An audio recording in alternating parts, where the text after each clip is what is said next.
La première des choses pour veiller à l'information, c'est de ne pas relayer les rumeurs et les bruits qui courent. Et ce matin, c'était quand même l'un des sujets principaux.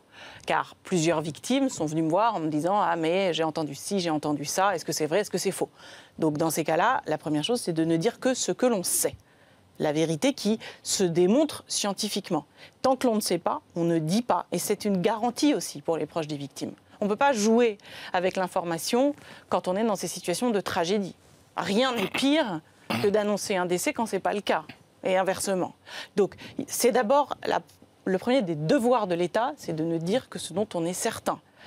Ce qui n'est pas toujours facile à entendre pour une victime, une proche de victime.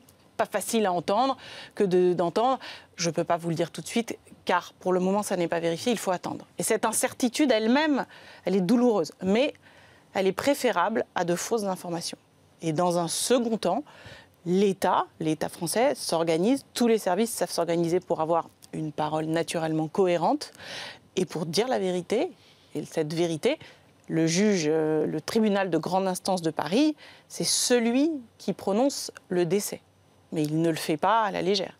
Il le fait au terme d'une procédure d'identification qui prend quelques jours et parfois plusieurs jours. Donc c'est la garantie que l'information est juste et c'est la garantie que les victimes seront informées et auront accès aux informations réelles.